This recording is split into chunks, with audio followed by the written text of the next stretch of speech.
quick win number 6, we are going to talk about food, and especially food combinations, where we will cover the basic principles of proper food combining. Are you scared of what's coming? Are you afraid of what I might remove from your diet? But not to worry, I won't, because for this quick win, I will not tell you what to eat or what not to eat, because you can still eat whatever you want. So your diet can completely stay the same. Food combinations is more about how you eat and which foods you combine together in one meal.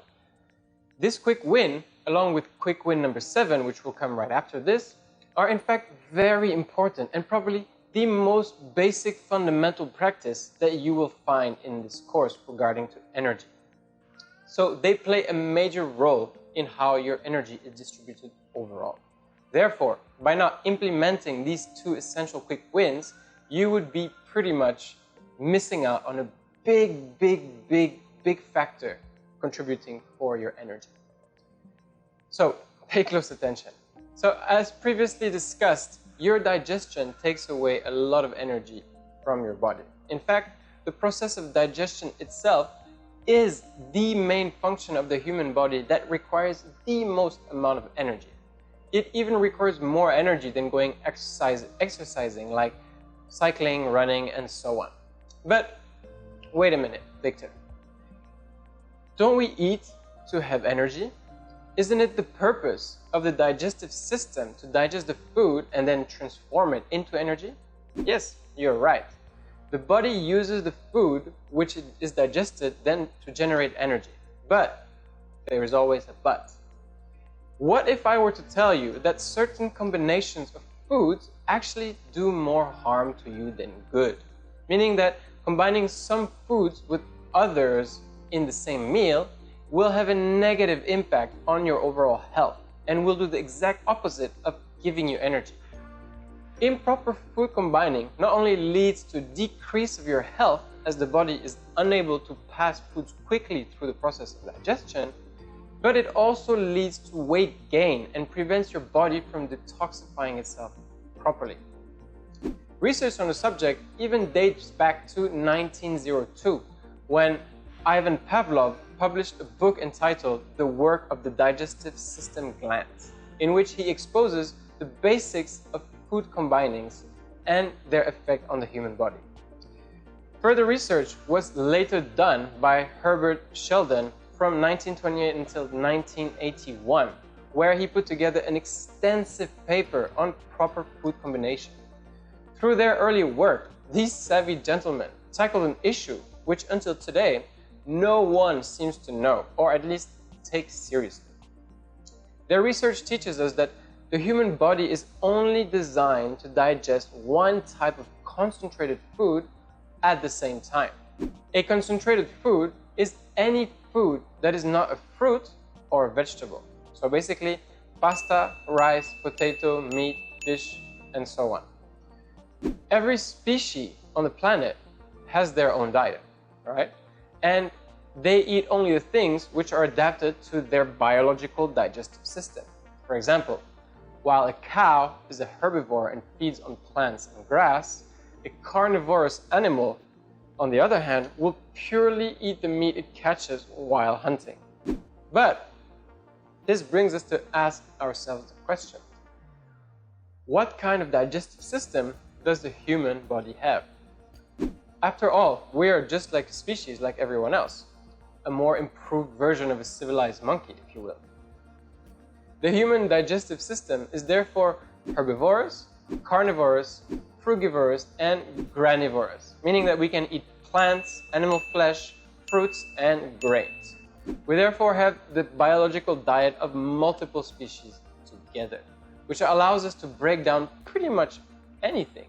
However, as just mentioned, there are limitations to our digestive system.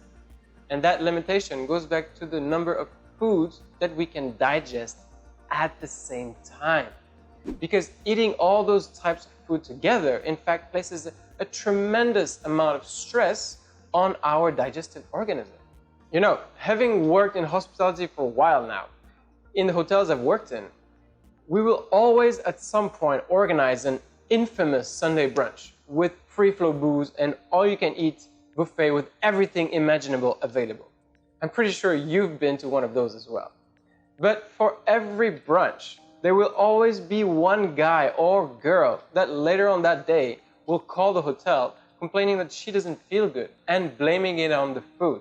Well, this makes me laugh a bit because when you go to Sunday brunch, you eat salads, bread, lamb, chicken, pork, beef, cold cuts, cheese, fish, seafood, a lot of deep fried stuff, pasta, potatoes, rice, and you drink yourself silly with white wine, red wine, beer, champagne, and to top it off, you end your self-destruction with a tower of desserts and 2 coffees at the end of the meal.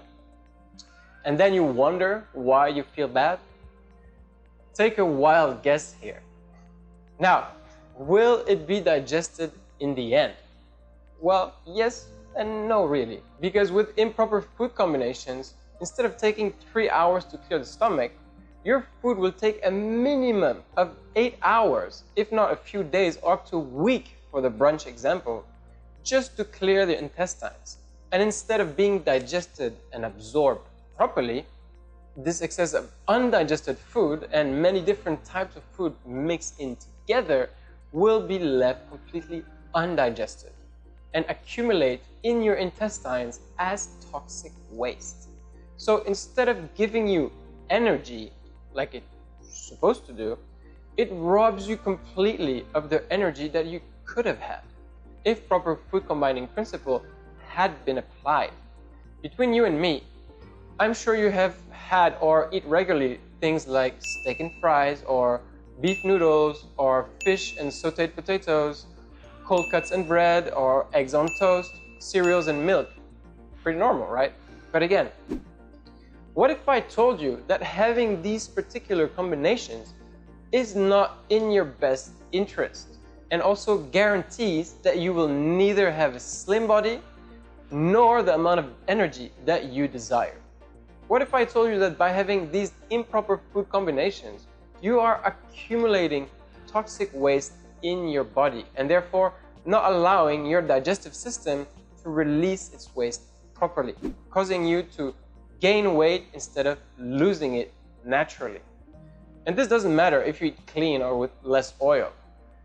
Chronic improper combination will sabotage your energy in the long run and make you add those extra kilos for no reason.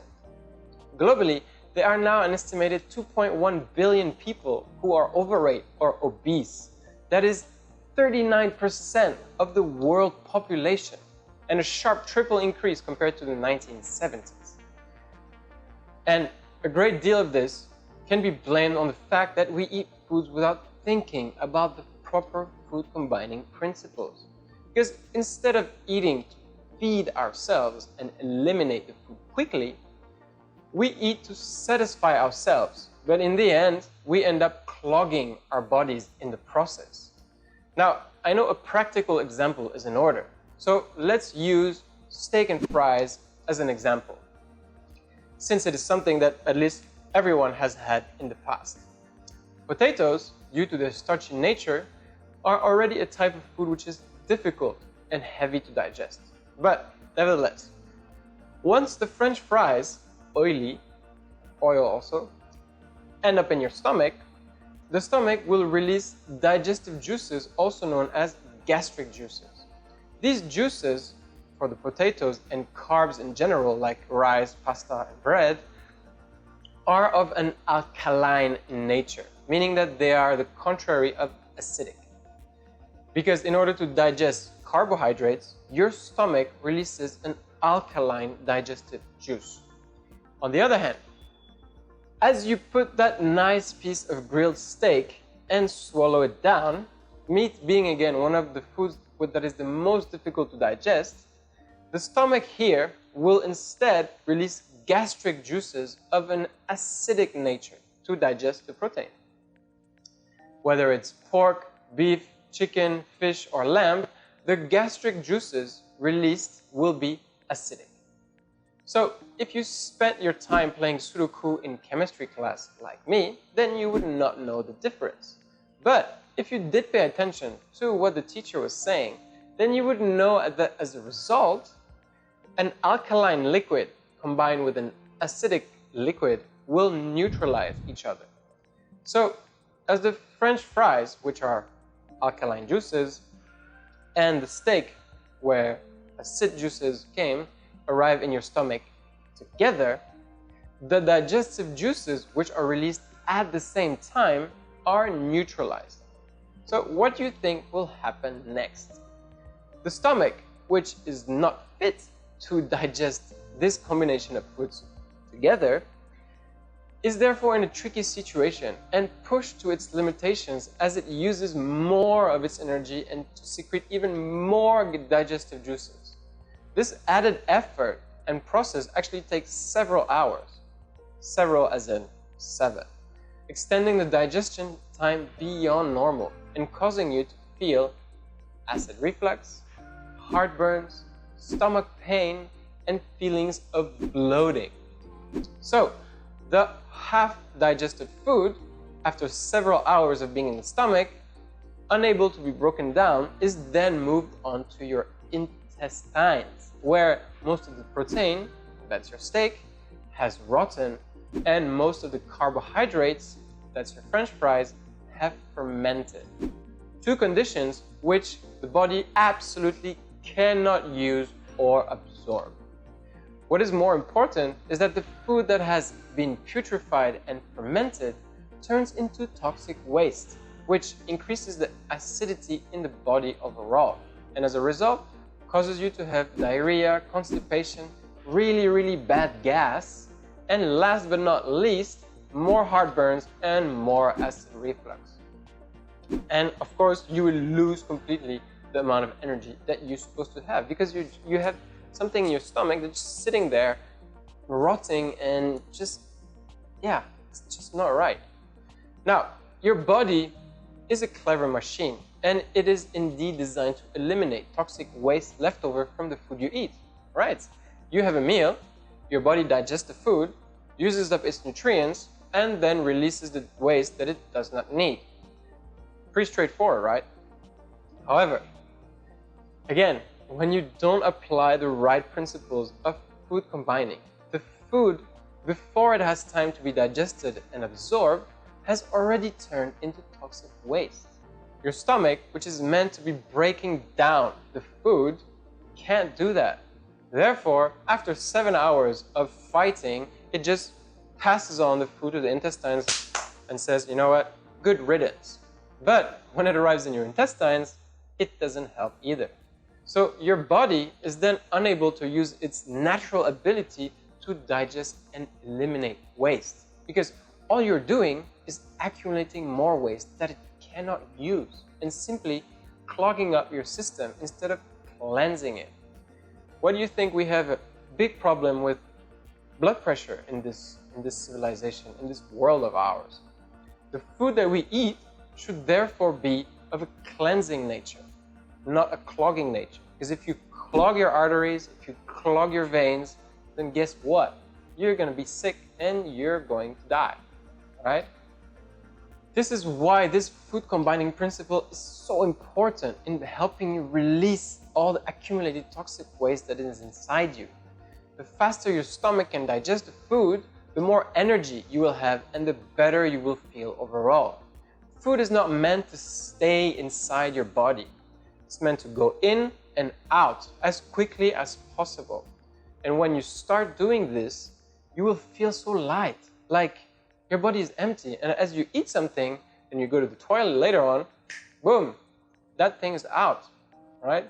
So to sum things up, in order to have the perfect balance for your stomach, because once again, remember, balance and how nature intended it to be, very simply, you need to separate in your meals the different food groups. Now, it might seem complicated at first, but actually it is so simple to do. All you need to do as a first step in adapting your nutrition is pay attention to what you are eating and avoid mixing together the following items. These items are negative combinations. Do not mix together protein and carbs. Do not mix together carbs and fruits.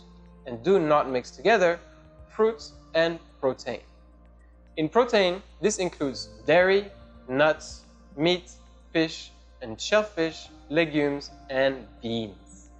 In carbs, this includes potatoes, rice, pasta, grains, bread, and anything containing flour and wheat.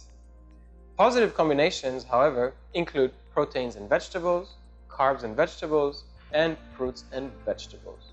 But otherwise, carbs, proteins, and fruits need to stay separated at all times in one meal. The only thing that mixes well with everything else is vegetables, which can be combined with all food types.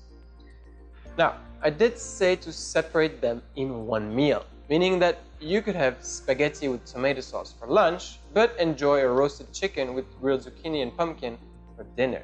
As long as you leave 3 hours between each meal and give your stomach enough time to digest the food and then pass it on, you're all good. 3 hours is the time that your stomach needs for pretty much any kind of food, if it is combined properly. So to go back on the steak and French fries example, if you were to apply the right principles of food combination, the French fries or the steak would have to be combined with grilled vegetables and a side salad instead. The same goes for fish and rice, where the rice would have to be replaced with vegetables and a salad if you want to eat fish. Meat lover pizza, for example, is the ultimate nightmare for your stomach. In this case, a vegetarian or a mushroom pizza with truffle oil would be a perfect balance. Carbonara pasta, as good as it may be, is also not the best option given the egg and bacon combined with the spaghetti and too often the heavy cream. On the other hand, olive oil spaghetti with garlic, chili and cooked sun-dried tomatoes is a good alternative. Another good example would be an avocado toast with olive oil, tomato, cucumber, roasted garlic, sprouts, fresh herbs and a bit of salt and pepper and a gentle squeeze of lime with side chips. Yes, bread, chips, carbs, right? A baked potato with a bit of olive oil, avocado on top to replace the whipping cream, and quick fried onions is also a perfect match. A Caesar salad without the bread croutons is actually a good option for the stomach. You will notice here that I still have not cut out any food from your diet or asked you to stop certain things. You can eat whatever you want, just as long as you don't eat them all at the same time. Because if you eat the right way and follow these basic food principles, 1, there will be no colossal loss of energy. Instead, you will have an energy surplus. And the more you eat this way, the more you will cleanse and unclog your body. And the more you will feel the effect on your energy and digestive health overall. To be perfectly honest with you, the first time I heard that, I was like, no way. How come I've never heard it before? And how come people are not talking about this? But actually, the research is there. People are talking about it. And sure, you will always find others who will argue the opposite and simply state that there is no scientific evidence to prove this, which isn't true. Or that they've been eating like this all their life and so far they're all good.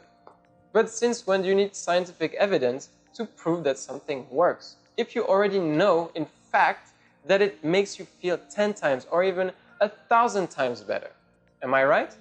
In the end, whether you have official proof or not, you can't deny the fact that the lighter your meals are, the easier they are to digest. So, what better way to make your meal lighter than separating the food groups that your stomach cannot process together? So really, there is no arguing here. And you can stuff yourself all you want with an infamous Sunday brunch and ill-combined meals day after day. But let me tell you that the results speak for themselves. And I was the first person to doubt this. I mean, come on, I'm French. Cheese and bread put together is a no-brainer for us. But unfortunately, it is not because the great majority of people do it that it is right to do. After all, some people don't eat pork because of their religion, while others do. Some people don't drink alcohol, while the rest of the world gets shit-faced. And the same goes for food combining. Because the people that actually do apply this rule are slimmer, they eliminate weight faster, and they genuinely feel better. It's just a matter of choice and paying attention to the way you really feel after your meals. Do you feel light and easy with absolutely no sounds coming from your stomach? Or do you feel bloated, heavy, and uncomfortable as if you had a ball at the bottom of your tummy that is painful to pass? My guess is probably the latter. How about your yawning after lunch or after breakfast, maybe around 10:30? You keep yawning incessantly. Yeah, well, guess what? That's your proper food combining right there. Yawning is a sign that something is happening in your stomach, all right? And that's why acid-suppressing drugs such as Nexium, Tums, Malox, or Rolaids have become so popular. Because people just disregard this acid reflux and just take a pill and boom, they're all good. Acid reflux is the body's natural response in dealing with digestive troubles. So unless you have an underlying illness which is causing the acid reflux, like an ulcer and so on, like bacteria, next time you feel acid reflux coming, think about what food you've eaten in the last 12 to 24 hours and how it was combined in one meal. You should then have your explanation. Unfortunately for us though, the issue here is not only the food combining principle itself. It is also the way that we have been raised and taught to eat, which is not right. Something which is deeply rooted in our culture and our social system. If you go to France, for example, a great number of people are used to having a ham and cheese sandwich for lunch.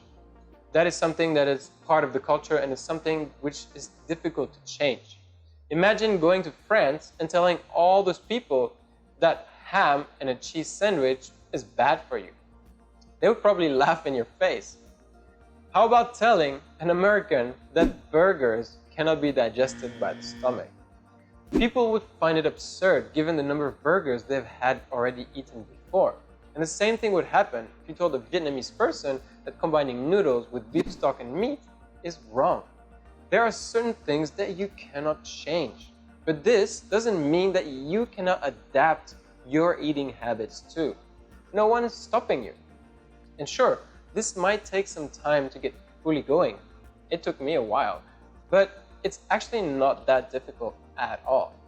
When I started eating this way, I thought the same thing. How am I going to do it? So to make it simple, when I am deciding what to have for lunch or for dinner, I will simply choose between either proteins or carbs. And to go even further, I especially eat carbs if I know I will have strong physical activity later that day or the day after. We will cover how to utilize food as a fuel later on in the course. But for now, the main important thing that you need to start applying right from today is to separate your carbs from your proteins in one meal.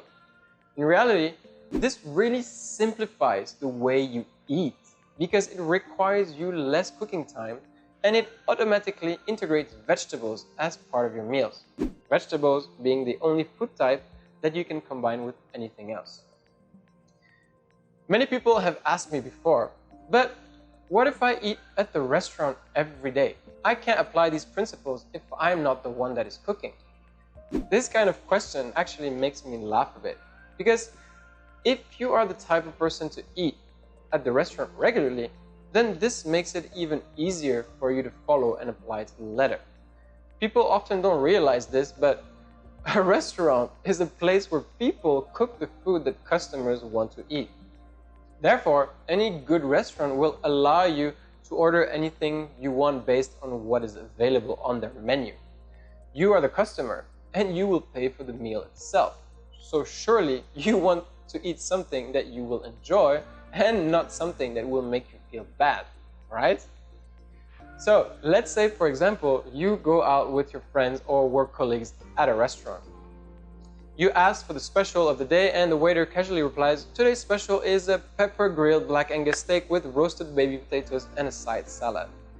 Without hesitating, you then reply, "That sounds great. I will have this. But instead of the roasted baby potatoes, what vegetable side dish do you have today?" The waiter would then reply something like, "Well, the chef can prepare a selection of fresh sauteed vegetables if you would like instead." "That is great. I'll have these two together, thank you." And that's it. Once you take the habit of doing this, you will be in complete control of what you eat and in complete control of your digestion. And your friends, work colleagues, will not even say anything about this or question the reason why you changed your order. Why would they? You are at the restaurant, so you can eat whatever you feel like, right? What is also even better is that once you have finished your lunch, you are going to feel as light as a feather and still have enough energy for the day, while your friends or coworkers will be full of rotting foods that will deplete them of their energy before even reaching 3 p.m. Say goodbye to endless yawning sessions or serious energy dips that force you to chug down 2 to 3 espressos just to keep going. Following this basic rule of food combining has a direct impact on your energy, something you can almost feel right away within the next 24 to 48 hours, as your body will finally gradually start getting rid of all the accumulated waste that has built up over the years. And if you have been making the same mistakes of improper food combinings for the last 20, 30, or 40 years, then you have plenty of time to turn things around. But the main important point is, you need to start. That's the only way. Will you be able to enjoy improper food combinations in the future? Of course you will. There will always be social events, parties, family get-togethers such as birthdays, Thanksgiving, Chinese New Year, the infamous Sunday brunches, Christmas and New Year celebrations, where you will be able to stuff yourself and eat whatever you want. Just as long as you don't do it the majority of the time is already a good start. But don't be surprised if you feel like taking a nap right after eating, or if you are unable to function properly because of the turmoil that is in your tummy. To give you a surprising example, I read Henry Ford, who was the creator of the Model T Ford and the founder of the Ford Motor Company, created in 1928 training school to train young, underprivileged Americans how to work their hands and learn new skills. So the children received trainings in multiple areas and sectors, but under one condition. They needed to follow the Ford diet. This meant that they were not allowed to have desserts, pies, sweets, candies, sugar, and tea. But more importantly, starches, meaning carbs and proteins, were never mixed together in one meal because they were considered chemically incompatible. So you see, even at that time, one of the pioneers of the Industrial Revolution already knew how to feed his investments. Clever, right? How would they have enough energy to work if they did not eat the right way? And if you still don't believe me after all of this, then why don't you just try it out for yourself? Once again, even if something has not been proved scientifically, it doesn't mean that it doesn't work. However, if you can increase your energy 10 times by simply changing your food combinations, then you have discovered something which will separate you from the rest and which will detoxify your body naturally and gradually. Because if you can digest your food in 3 hours instead of 8 hours or a week, then that is already 5 hours and a few days that will not get lost in translation, trying to figure out what to do with the undigested food that remains. In fact, if you still don't believe me, I have another example which might interest you. You know how sometimes when you drink beer, you feel like you could drink liters and liters without any problems, but while other times you have just 1 or 2 beers and you feel completely full and bloated and it ruins your night. Well, I have two words for you. Food combinations. Beer is pure, full-on, good old carbs. So, if right before or after you start drinking, you have a nice steak sandwich, burger, or some barbecued meat with bread and chips, well, you know the reasons why. And again, the next day when you wake up in the morning, don't be surprised if you feel like just staying in bed for another 3 hours. So remember carefully, from now onwards and for every meal, you will pay attention not to eat together carbs, proteins, and fruits. It's as simple as it gets. In fact, just to be crystal clear on the subject, I've prepared an extensive summary and worksheet after this video just for you. And since we talked mostly about carbs and proteins here, in the next super important quick win, I will talk about fruits this time. So make sure you read the worksheet after this video, and I will see you in the quick win number 7. And this is it for quick win number 6.